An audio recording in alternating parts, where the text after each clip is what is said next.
بسم الله الرحمن الرحيم. الحمد لله وكفى وسلام على عباده الذين اصطفى، أما بعد، فأعوذ بالله من الشيطان الرجيم. بسم الله الرحمن الرحيم. يا أيها الناس اتقوا ربكم إن زلزلة الساعة شيء عظيم يوم ترونها تذهل كل مرضعة عما أرضعت وتضع كل ذات حمل حملها وترى الناس سكارى وما هم بسكارى ولكن عذاب الله شديد. وقال النبي صلى الله عليه وسلم: يحشر الناس يوم القيامة حفاة عراة غرلا، او كما قال علیہ الصلاۃ والسلام. میرے محترم بزرگوں، دوستو، آج کی تراویح میں 4 سورتیں پڑھی گئیں. 2 سورتوں کے کچھ حصے، سورہ انبیاء کا بقیہ حصہ اور سورۃ النور کا ابتدائی حصہ اور سورہ حج اور سورہ مؤمنون مکمل پڑھی گئی. ابھی میں نے آپ حضرات کے سامنے جو آیت تلاوت کی ہے وہ سورہ حج کی سب سے پہلی آیت ہے، جس میں اللہ تبارک و تعالی روز قیامت کے قائم ہونے کی منظر کشی فرما رہے ہیں. فرماتے ہیں: یا ایھا الناس، اے لوگو، اتقوا ربکم، اپنے رب سے ڈرو. ان زلزلۃ الساعۃ شیء عظیم، قیامت کا زلزلہ ایک بہت بڑی چیز ہے، بہت بھیانک چیز ہے. یوم ترونہا تذہل کل مرضعۃ عما ارضعت، اس دن تم دیکھو گے کہ ہر دودھ پلانے والی اپنے دودھ پیتے بچے کو بھول جائے. وتضع کل ذات حمل حملها، ہر حاملہ اپنا حمل گرا دے گی. وَتَرَى النَّاسَ سُكَارَى، اس پریشانی کے عالم میں لوگوں کی یہ کیفیت ہوگی کہ تم لوگوں کو ایسا پریشان حال دیکھو گے کہ ایسا لگے گا کہ وہ نشے میں ہیں. وَمَا هُمْ بِسُكَارَى، حالانکہ وہ نشے میں نہیں ہوں گے. وَلَكِنَّ عَذَابَ اللَّهِ شَدِيدٌ، بلکہ اللہ کا عذاب اتنا سخت ہوگا. اس عذاب کی اور قیامت کی، اس عذاب کی سختی اور قیامت کی ہولناکی کی وجہ سے یہ کیفیت لوگوں میں طاری ہوگی.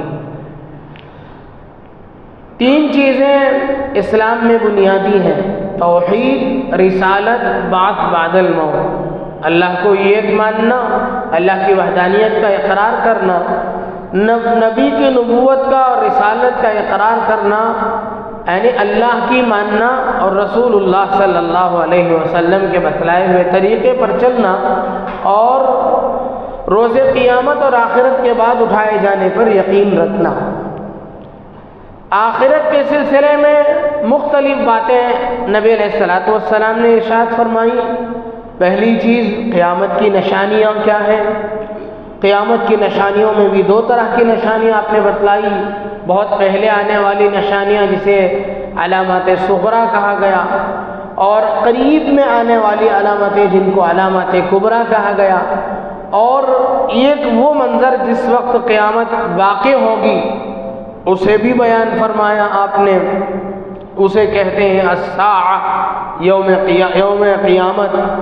اس کے بعد میدان حشر، اس کے بعد جنت و جہنم کا فیصلہ. یہ الگ الگ مراحل ہیں. ابھی ہم اس آیت میں اللہ تبارک و تعالیٰ نے جو بتلایا ہے اس اعتبار سے قیامت کا دن کیسے برپا ہوگا، اسے ہم احادیث کی روشنی میں سمجھنے کی کوشش کریں گے.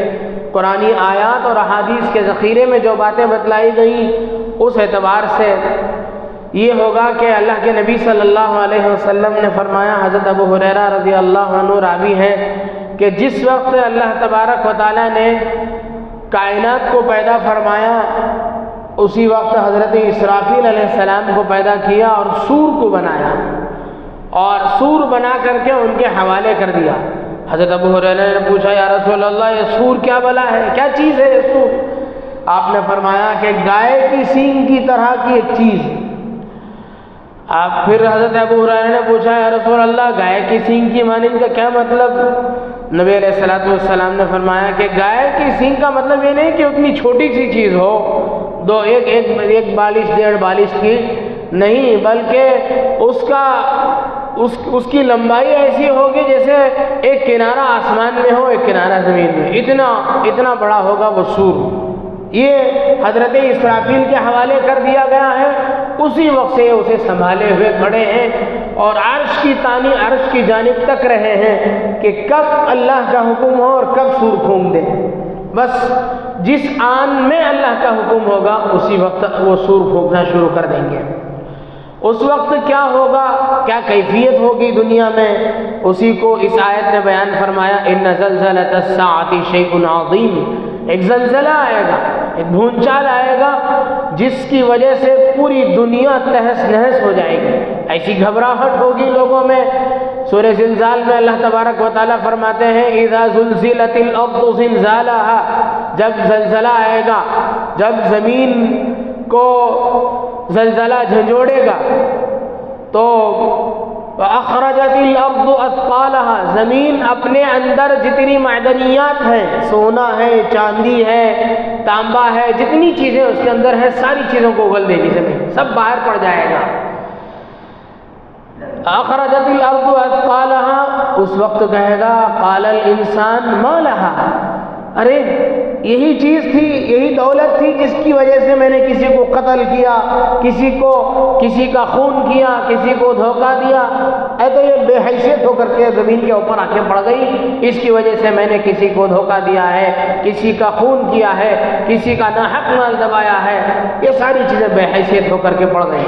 تو ایسا ایک زلزلہ آئے گا، اور اس کے بعد کیا ہوگا، کیسا منظر ہوگا، اسے اللہ تبارک و تعالیٰ نے بیان فرمایا کہ اس وقت ہر دودھ پلانے والی، کل مرضعۃ، ہر دودھ پلانے والی، چاہے وہ انسانوں میں سے ہو یا کسی جانور میں سے ہو، اپنے دودھ پلاتے بچے کو بھول جائے گی، جانور اپنے بچوں کو بھول جائیں گے، مائیں اپنی بچوں کو بھول جائیں گی، ایسا ایک بھیانک منظر ہوگا۔ اور آگے فرمایا سارے لوگوں کے، سارے حاملاؤں کے حمل ساقط ہو جائیں گے، انسانوں کے بھی، جانوروں کے بھی، گھبراہٹ کی کیفیت ہوگی جس کیفیت کی وجہ سے ہر حاملہ کا حمل گر جائے گا۔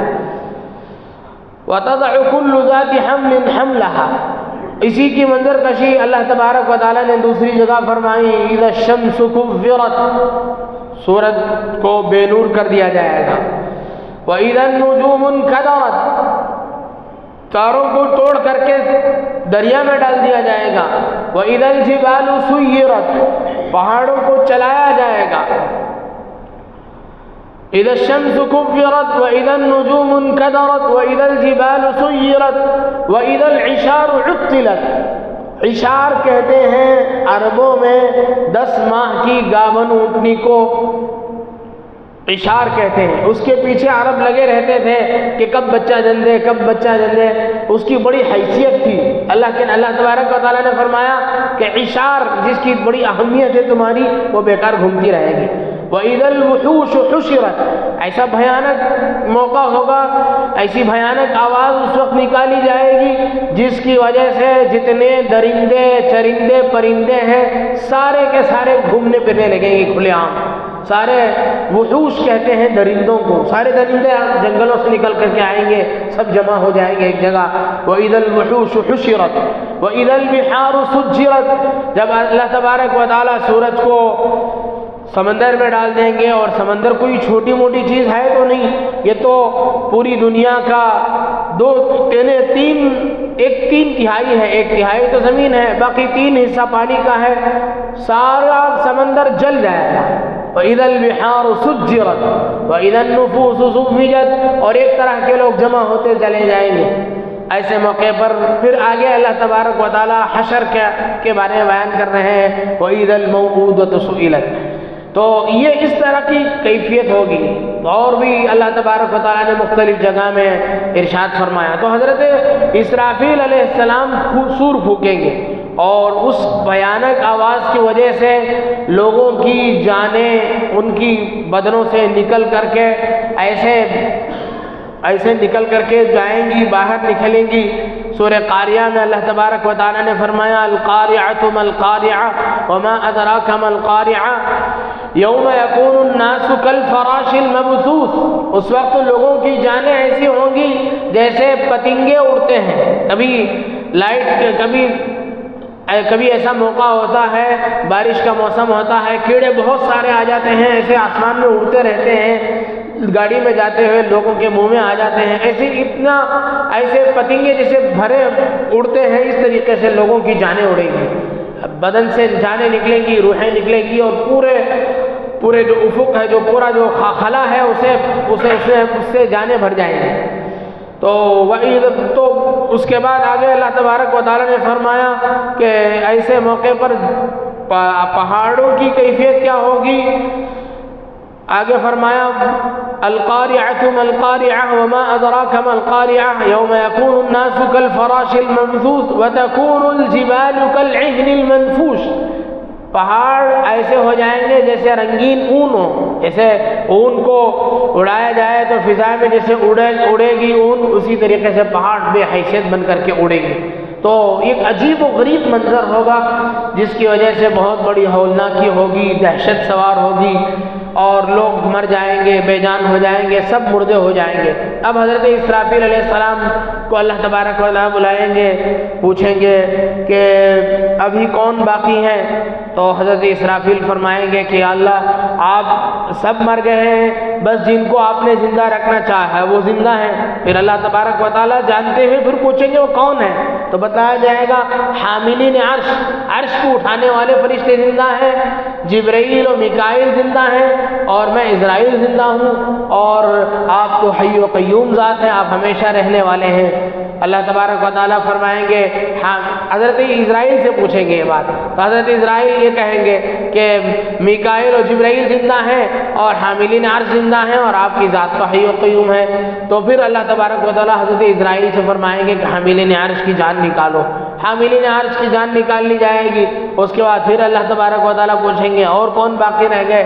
پھر جبرائیل و میکائیل کا نام لیں گے، اللہ تبارک و تعالیٰ فرمائیں گے ان کی بھی جان نکال دی جائے۔ پھر اللہ تعالیٰ پوچھیں گے کون باقی ہے؟ حضرت اسرائیل کہیں گے یا اللہ اب میں باقی ہوں، اور آپ کی ذات تو حی و قیوم ہے، ہمیشہ رہنے والی ہے۔ تو پھر اللہ تبارک و تعالیٰ فرمائیں گے تم بھی ایک مخلوق میں سے، میرے مخلوق ہو، اس لیے تم بھی ختم ہو جاؤ۔ تو پھر حضرت اسرائیل بھی ختم ہو جائیں گے۔ اس کے بعد حضرت ابو ہریرہ راوی ہیں، روایت کرتے ہیں، فرمایا نبی کریم صلی اللہ علیہ وسلم نے کہ اس کے بعد 40 کا عرصہ گزرے گا۔ صحابہ نے پوچھا 40 40 کے کیا معنی ہیں؟ یعنی ایک سور سے دوسرے سور تک کا جو مدت ہے وہ 40 ہے۔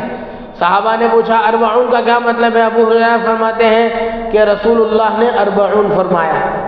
پھر صحابہ نے پوچھا 40 دن مراد ہے، 40 ہفتہ مراد ہے، 40 مہینے مراد ہے، 40 سال مراد ہے؟ حضرت ابو ہریرہ نے کہا کہ جو بات رسول اللہ نے نہیں بتلائی میں نہیں بتا سکتا، بس اتنی بات بتلائی آپ نے کہ 40 گزرے گا۔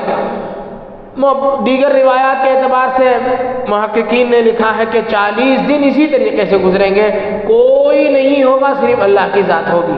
اللہ تبارک و تعالیٰ آواز لگائیں گے این المتکبرون این الجبارون، کہاں ہیں وہ لوگ جو تکبر کرتے تھے، جو کہتے تھے کہ میں بڑا ہوں میں بڑا ہوں، جو کہاں ہیں وہ جبار لوگ، یعنی زبردست اپنے آپ کو سمجھتے تھے، کہاں ہیں وہ ظلم زبردستی کرنے والے، کہاں ہیں؟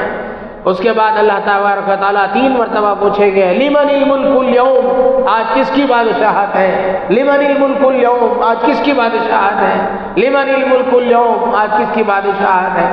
پھر خود اللہ تبارک و تعالیٰ فرمائیں گے للہ الواحد القہار، ایک اللہ کی، ایک واحد اللہ ہے، واحد و قہار کی بادشاہت ہے، باقی کسی کی بادشاہت نہیں۔ پھر اللہ تبارک و تعالیٰ حکم دیں گے حضرت اسرافیل کو زندہ ہونے کی، پھر حضرت اسرافیل زندہ ہوں گے، پھر دوبارہ سور پھونکیں گے۔ پہلے سور کو راجفہ، قرآن کریم میں راجفہ کا لفظ استعمال ہوا ہے، دوسرے تتبعہ الرادفہ، اس کے بعد جو سور پھونکی جائے گی اسے رادفہ کہتے ہیں۔ قرآن کریم نے اسے رادفہ کا لفظ استعمال کیا ہے۔ دوبارہ سور پھونکیں گے، اس کے بعد کیا ہوگا؟ سورہ یاسین میں اس کی منظر کشی کی گئی ہے، وَنُفِخَ فِي الصُّورِ فَإِذَا هُم مِّنَ الْأَجْدَاثِ إِلَىٰ رَبِّهِمْ يَنسِلُونَ۔ جب دوبارہ سور پھونکی جائے گی، لوگ قبروں سے نکلیں گے، ایسے ابلیں گے اور ایک دوسرے کے اوپر سے پھسلتے ہوئے جائیں گے، اللہ کی طرف دوڑیں گے۔ فَإِذَا هُمْ إِلَىٰ رَبِّهِمْ وَنُفِخَ فِي الصُّورِ فَإِذَا هُم مِّنَ الْأَجْدَاثِ إِلَىٰ رَبِّهِمْ يَنسِلُونَ، اور کہیں گے یا ویلنا، ہائے ہائے، من بعثنا من مرقدنا، ہم تو قبر میں سو رہے تھے، ہمیں کس نے جگا دیا، ہمیں کس نے اٹھا دیا؟ من بعثنا من مرقدنا، ان سے کہا جائے گا هذا ما وعد الرحمن وصدق المرسلون، یہی وہ دن ہے جس کا اللہ نے وعدہ کیا تھا اور رسولوں نے جو کچھ بتلایا تھا وہ سچ تھا۔ ہم کیا سمجھتے تھے؟ یہی وہ دن ہے جس کا اللہ نے وعدہ کیا تھا۔ اب اللہ کے پاس تم سب کو حاضر ہونا ہے، تو سب پریشان ہوں گے۔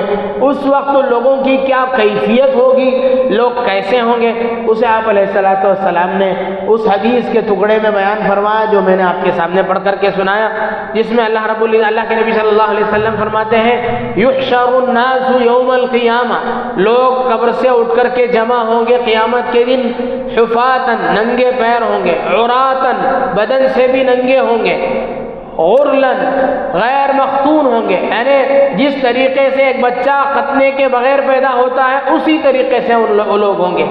ام المؤمنین حضرت عائشہ صدیقہ رضی اللہ عنہا اس حدیث کو روایت کرتی ہیں، آپ سے انہوں نے حدیث کو سنا ہے۔ حضرت عائشہ رضی اللہ عنہ نے ایک سوال کیا رسول اللہ صلی اللہ علیہ وسلم سے کہ یا رسول اللہ، آپ کہتے ہیں کہ اس وقت سب کے سب ننگے ہوں گے، تو مرد بھی ہوں گے، عورت بھی ہوں گے، کیسے ایک دوسرے سے شرم نہیں آئے گی، لوگ دوسرے کو کیسے دیکھتے ہوں گے؟ تو آپ نے فرمایا کہ کیسا عالم ہوگا نفسی کا، وہاں سب کو اپنی پڑی ہوگی، سب پریشان حال ہوں گے۔ ایسے موقع پر لوگوں کے ذہن و دماغ میں بھی یہ بات نہیں آئے گی کہ وہ دوسرے کو دیکھے، سب کو اپنی پڑی ہوگی، سب اپنے سلسلے میں پریشان ہوں گے، نفسی کا عالم ہوگا، اس لیے کوئی اس وقت ایک دوسرے کو دیکھنے کا موقع تک نہیں ملے گا۔ ایسی پریشان کن صورتحال ہوگی۔ اس کے بعد لوگ جمع کیے جائیں گے، اس کے بعد ایسا منظر ہوگا، ایسی حالت ہوگی کہ لوگ پسینے سے شرابور ہو جائیں گے۔ ہر آدمی اپنے عمل کے اعتبار سے پسینے میں ڈوبا ہوا ہوگا، کسی کو ایڑی تک پسینہ ہوگا، کسی کوئی گھٹنے تک ڈوبا ہوا ہوگا، کوئی کمر تک، کوئی کاندھے تک، کوئی پورا ڈوب گیا ہوگا۔ ایسی پریشان کن صورتحال ہوگی۔ یہ قیامت کا ایک ہولناک منظر ہے، ایک مختصر سا اس کی ایک مختصر سی منظر کشی ہے۔ اس کے بعد لوگ اللہ کے نبی صلی اللہ علیہ وسلم حضرت آدم علیہ السلام کے پاس لوگ بھاگ جائیں گے، دوڑیں گے حضرت آدم کے پاس۔ اس کے بعد مختلف انبیاء اکرام علیہ السلام کے پاس جائیں گے۔ یہاں سے حشر ہے، اسے کہتے ہیں حشر۔